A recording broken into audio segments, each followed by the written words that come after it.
Hi నమస్తే. Hi మీ పేరు? శశిభూషణ్. మన కేపీలో ఆల్రెడీ 50 రోజుల పరిపాలన బాగా జరిగింది. సో పెన్షన్లు కూడా టయానికి అందుతున్నాయి.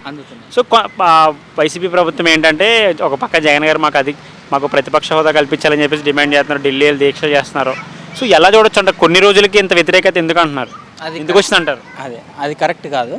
సో లాస్ట్ గడిచిన ప్రభుత్వం 10 ఇయర్స్లో 5 ఇయర్స్లో చూస్తే కనుక వాళ్ళు చేసింది అరాచకం. ఏపీ రాష్ట్రాన్ని మన క్యాపిటల్ లేదు, డెవలప్మెంట్ ఏం లేదు. సో ఇవన్నీ ఉండకపోగా ఉపాధి లేదు. ఇప్పుడు మనకు ఆంధ్రాలో ఇండస్ట్రియల్ ఏరియా ఉంటే కనుక నేను హైదరాబాద్ వచ్చే పని ఉండదు. చంద్రబాబు వచ్చాడు, కియా తెచ్చాడు. లాస్ట్ ఉన్నప్పుడు ఆయన ఉన్నప్పుడు కియా వచ్చింది మాకు అనంతపూర్ డిస్టిక్. మాది అనంతపూర్ డిస్టిక్. కియా వచ్చింది. కియా రిలేటెడ్ సంస్థలు ఉంటాయి కదా, చాలా వరకు వచ్చాయి. మాకు ల్యాండ్ కూడా అక్కడ డెవలప్మెంట్ అయ్యింది. సో ఆయన అట్లా డెవలప్మెంట్ చేస్తే కనుక ఉపాధి దొరుకుతుంది. ఫస్ట్ ఆఫ్ ఆల్ మాకు కియాలో ఆల్మోస్ట్ ఒక దరిదాపుగా 150,000 పైచిలుకు మంది ఉద్యోగాలు చేస్తున్నారు. చిన్నపాటు పెద్దపాటు ఏదో వాడు బయటికి వెళ్ళకుండా ఉన్న ఊర్లోనే జాబ్ చేసుకుంటూ అక్కడే ఉన్నారు, ఫ్యామిలీతో హ్యాపీగా గడుపుతున్నారు. ఇప్పుడు వీళ్ళు నాకు ప్రతిపక్ష హోదా కావాలి, అది కావాలి, ఇది కావాలి, గొంతమ్మ కోరికలు కోరుతున్నారు. యాక్చువల్గా చెప్పాలంటే వీళ్ళకు ప్రతిపక్ష హోదా ఇవ్వాలనేవాడు ఎవరు ఇవ్వాలా? ప్రజలు ఇవ్వాలి. మనం ఓటేస్తే కదా వాడు ప్రతిపక్షంలో కానీ అధికార పక్షంలో కానీ కూర్చుంటారు. వీళ్ళు వాళ్ళని అధ్యక్షులను అడిగితే, అసెంబ్లీలో అధ్యక్షుని అడిగితే అధ్యక్షునికి ఏముంటుంది? అధ్యక్షులు వారిస్తారు, బాబు ఇది కాదు ఇది కాదని. అంతవరకు ఆయన హోదా అది. ఆయన్ని అయ్యన్న పాత్రను పట్టుకొని ఇట్లా అంటాడు అట్లా అంటాడు. That is not a correct way. ఆయనకి అధికార హోదా ఇంకా పోలేదంటారా? పిచ్చి చాలా మంది ప్రజలైతే ఇంకా పిచ్చి పోలేదని చెప్పేసి అంటున్నారు. పోలేదు, పిచ్చి ముదురుతుంది, ఇంకా రోజు రోజుకి ముదురుతుంది ఆయనకి. ప్రధానమంత్రి అంటాడు, మొన్న ఢిల్లీ వెళ్ళాడు, ప్రధానమంత్రి అంటాడు. ఏ రకంగా ప్రధానమంత్రి అవుతాడు? ఇక్కడే 11 ఎమ్మెల్యేలతో కుట్టుమిట్టులు ఆడుతున్నాడు. ఆ 11 మంది కూడా ఉండరా అనేది ఇంకా తెలియదు. సో 11 మందిలో నాకు తెలిసి 4-5 మెంబర్స్ ఆల్రెడీ టీడీపీతోనో బీజేపీతోనో కాంగ్రెస్లోకి పోయే యోచనలో ఉన్నారు. బొత్స సత్యనారాయణ, మీకు వైజాగ్లో ఐడియా ఉంటే, బొత్స సత్యనారాయణ అనేవాడు ఆల్రెడీ కాంగ్రెస్తో ఇంట్రాక్షన్లో ఉన్నాడనేది మీడియాలోనే కొంచెం వస్తుంది. ఇంకొకటి ఏంటంటే కాంగ్రెస్తో పొత్తు పెట్టుకునే అవకాశాలు ఉన్నాయని కొంతమంది అంటే, బట్ చెల్లికి వీళ్ళతో కలిసి పనిచేయాలని చెప్పేసి అంటున్నారు. సో దీన్ని ఎలా చూడవచ్చు? కాంగ్రెస్లో పోయే అసలు యోచన అసలు లేదు. వాడికి డోర్స్ అన్నీ క్లోజ్ అయిపోయి, బీజేపీలోకి పోవడానికి లేదు, ఆల్రెడీ కూటమి దీనిలోకి పోవడానికి లేదు. కాంగ్రెస్లోకి పోవడానికి ఆల్రెడీ వాళ్ళ మీద ఫైరే చేస్తున్నాడు, సోనియా మీద. అలాంగ్ విత్ ఇప్పుడు ఏమో చెల్లె షర్మిల అదే పార్టీలోనే ఉంది. ఇద్దరు ఒక పార్టీలో మింగిల్ కాలేరు అనేది ఇది. అలాగే నిన్న గన్నవరం వంశీ గారు అయితే అరెస్ట్ అవ్వడం జరిగింది, వల్లభనేని వంశీ.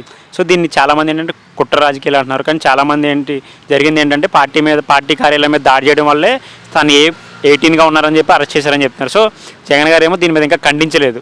సో దీన్ని మీరు ఎలా చూస్తారు? జగన్ గారు ఖండించలేదు, ఎందుకంటే తప్పు చేశాడు కాబట్టి. కొడాలనేనైనా, వల్లభనేని వంశీ అయినా, ఇతర పార్టీ కొంతమంది వాళ్ళు ఫైర్ బ్రాండ్స్ అని అంటారు కాంగ్రెస్ వాళ్ళ వైసీపీలో, కానీ వాళ్ళు ఫైర్ బ్రాండ్స్ కాదు, వేస్ట్ ఫెలోస్. యాక్చువల్గా ఈ వర్డ్ వాడకూడదు, కానీ వేస్ట్ ఫెలోస్. అతి కిరాతకంగా మాట్లాడతారు. అవతల వ్యక్తి ఎంత గౌరవప్రదమైన పొజిషన్లో ఉన్నాడు, ముఖ్యమంత్రి చంద్రబాబు నాయుడు అనేట ఆయన 40 ఇయర్స్ పాలిటిక్స్లో ఉన్నాడు. ఇట్లాంటి బచ్చాలను ఎంతమంది చూసింటాడు. అటువంటి ఆయన్నే వీళ్ళు ఏకవచనంతో మాట్లాడతారు. అసెంబ్లీలో వాళ్ళ వైఫ్ని, ఫ్యామిలీ మెంబర్స్ని ఇచ్చేస్తారు. సో అది కరెక్ట్ కాదు కదా. బలుపు ఎక్కువయ్యి వాళ్ళు అట్లా చేశారు. ఇప్పుడు దానికి అనుభవిస్తారు. ఇంకా ఫ్యూచర్ ఇంకా దారుణంగా ఉంటుంది వాళ్ళకి. డిప్యూటీ సీఎంగా పవన్ కళ్యాణ్ గారి పాత్ర చూస్తున్నారు మీరు. సో ఎలా అనిపిస్తుంది? ఆయన పూర్తి రాజకీయ నాయకుడిగా మారారనిపిస్తుందా మీకు? కేక అదిరిపిస్తున్నాడు. అట్లే ఫిదా అయిపోవాలి అంతే. ఇంకా దానికి నో వర్డ్స్. ఎక్కువ అధికారులతోనే గడుపుతున్నారు కదా ఆయన సమయం అంతా. చూస్తున్నాగా వే ఆఫ్ ఇంట్రాక్షన్, ఎంప్లాయీని ఎలా ట్రీట్ చేయాలో పవన్ కళ్యాణ్ చూసి ప్రతి ఒక్క రిమైనింగ్ పొలిటీషియన్స్ కూడా ఆయన్ని చూసి నేర్చుకోవాలి. ఉద్యోగులతో ఇంట్రాక్షన్ అవుతాడు. కరెంట్ సిచ్యువేషన్ ఎట్లా ఉంది, మనం దీనికి పరిష్కారం ఎట్లా చూడాలా ఏంటి అనేది కేస్ స్టడీ చేస్తున్నాడు. Each and everything case study చేసుకుంటాడు, డాక్యుమెంటేషన్ ప్రిపేర్ చేసుకుంటాడు. ఎలా అభివృద్ధి చెందబోతుందంటారు ఈ కూటమి ప్రభుత్వం? ఎలాంటి కంపెనీస్ వచ్చే అవకాశాలు ఉన్నాయంటారు? ఒక ఐటీ మంత్రిగా నారా లోకేష్ గారి పాత్ర ఎలా ఉండబోతుంది?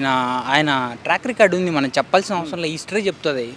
ఎవడైనా ఒక వ్యక్తిని గురించి కానీ ఒక సంస్థను గురించి మాట్లాడాలంటే పొలిటికల్ పార్టీ గురించి మాట్లాడాలంటే హిస్టరీని చూస్తే సరిపోద్ది. వాడి హిస్టరీ ఏంటి? ఇంతకుముందు నారా లోకేష్ ఉన్నాడు, డిఫరెంట్ కంపెనీస్ తెచ్చాడు. యాక్చువల్గా చంద్రబాబు గారికి అంత అంటే ఆ ఎక్స్పీరియన్స్ ఇతనికి అంత లేకుండొచ్చు, కానీ ఈయనే వాళ్ళ నాన్నగారికి సలహాలు ఇచ్చేంత capability. It's a good leader. IT మినిస్టర్గా కాకుండా ఇంకా 2-3 ఏదైనా ఇచ్చినా కూడా అతను 100కి 150% కూడా ఇది చేసే క్యాపబిలిటీ ఉన్న అతను. అలాగే పెన్షన్లు కూడా ఒక్కరోజు తర్వాత రోజు మార్నింగ్ 10 అయిపోవాలని చెప్పేసి అధికారులకి అయితే సూచనలు చేశారు. అలాగే పెన్షన్లు కూడా ఒకే రోజులో అందరికీ పంచిపెట్టడం జరుగుతుంది. సో ఎలా చూడవచ్చు? చాలా మార్పులు అయితే వస్తున్నాయి కదా, రోజు మార్పులు వస్తున్నాయి.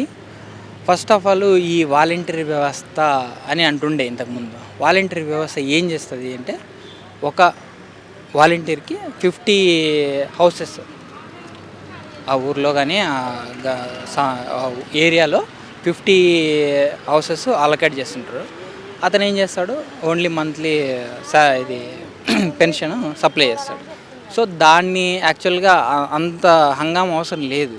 ఇప్పుడు చూస్తున్నాం కదా, వీళ్ళు చేస్తున్నారు కదా, డైరెక్ట్గా ఇంటి దగ్గరికి వెళ్ళి ఇస్తున్నారు. మేబీ 1 or 2 కేసెస్ అటు ఇటు అయిండొచ్చును, కానీ 100% చేరుతున్నాయి, ఆన్ టైం చేరుతున్నాయి, ప్రాబ్లం లేదు ఎక్కడ కూడా. అలాగే అసెంబ్లీ సమావేశాలు జరిగినాయి. సో మీకు ఎలా అనిపించింది? ఆ మంచి వాతావరణంలో జరిగినాయి అని చెప్పి చాలామంది అయితే కొంచెం హ్యాపీనెస్గా ఉన్నారు కదా.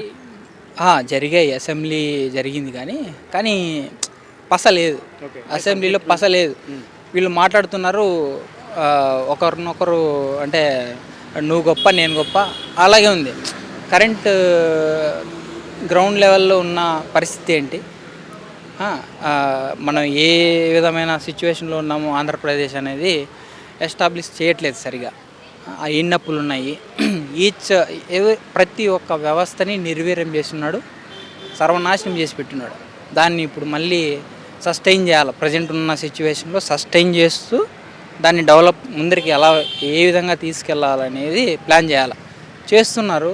ప్రజెంట్ వాళ్ళకు కూడా చాలా టిపికల్గా ఉంది. ఎవరికైనా కూడా అంత సర్వనాశనం చేసింది మళ్ళీ గాడిన పెట్టడం అంటే అది అంత ఈజీ టాస్క్ కాదు. సో ఆయన ఎక్స్పర్ట్ కాబట్టి, ఆల్రెడీ మంచి ఎక్స్పీరియన్స్ ఉన్న క్యాండిడేట్ కాబట్టి ఆయన చేస్తున్నాడు. మనం టైం ఇవ్వాలి. 1 year, 1.5 year, 2 years ఇచ్చిన తర్వాత, బాబు నువ్వు ఇది చేయలేదు, ఇంకా నువ్వు ఇది చేయాలా అంటే అదొక ఇది ఉంటుంది. విమర్శ చేయడానికి కూడా వీళ్ళకు ప్రజలు కూడా ఉపేక్షిస్తారు. ఓకే, వీళ్ళు చెప్తుంది కరెక్టే కదా అని. గడిచి 2 months కూడా కాలేదు, నువ్వు అది ఇచ్చావు, సూపర్ 6 ఇచ్చావు, అది ఇచ్చావు, ఇది ఇచ్చావు, ఏం చేయలేదు అంటే that's not a correct way. Jaganmohan Reddy గారు జైలుకి వెళ్ళి అది అవకాశాలు ఉన్నాయంటారా? ఫస్ట్ తొయ్యాల.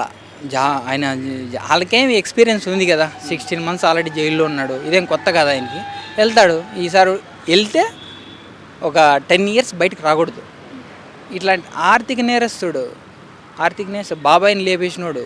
ఆయన గురించి మనం ఎవడైనా చూపించాలంటే ఒక పొలిటీషియన్ని ఇదేమంటారు, ఒక రోడ్ మ్యాప్గా, ఒక ఆదర్శంగా తీసుకొని ముందుకెళ్ళాలి మనం యాజ్ ఏ కామన్ మ్యాన్. వాడిని చూస్తే బాబాయ్ లేపేశాడు, ఆర్థిక నేరస్తుడు, సర్వనాశనం చేసి పెట్టాడు రాష్ట్రాన్ని. అలాంటి వ్యక్తిని మనం చూసి ఏం నేర్చుకోవాలా?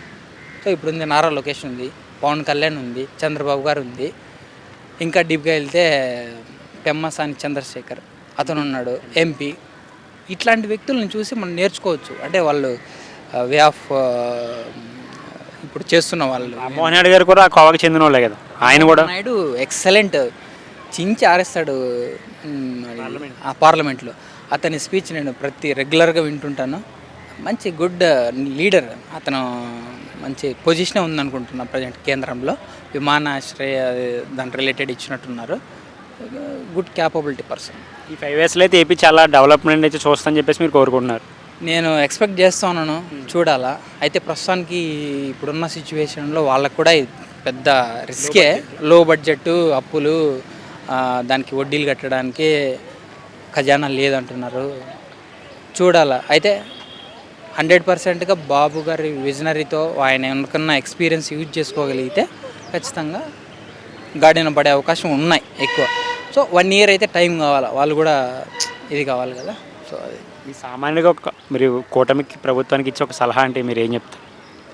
వాళ్ళు ప్రతిపక్షాల మీద దాడి చేస్తున్నారు అక్కడక్కడ.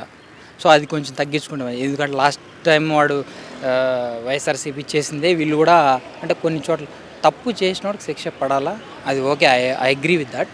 But mean while personal attacks చేయకూడదు. ఏదైనా ఉంటే లీగల్గా కేసు ఫైల్ చేయడము, ఎఫ్ఐఆర్ ఫైల్ చేస్తే వాళ్ళు లీగల్గా ఏదో యాక్షన్ తీసుకుంటారు, అది ఉంటుంది. కానీ ఇట్లా భౌతిక దాడులు అనేది అది కరెక్ట్ కాదు. ఎవరైనా కానీ వైసీపీ ఏం చేస్తుందో టీడీపీ ఈ కూటమి కూడా, అంటే కొన్ని చోట్ల అన్ని ఏరియాల్లో జరుగుతుందని చెప్పట్లేదు, కానీ కొన్ని ఏరియాల్లో జరుగుతుందని న్యూస్ చూస్తూ ఉన్నాం కదా. సో 38 మెంబర్స్ ఏమో చేయబడ్డారు అది ఇది అన్నారు, అది ఫేక్. చేస్తున్నాయి, అక్కడక్కడ జరుగుతున్నాయి, అది కంట్రోల్ చేయాలి. Thank you bro.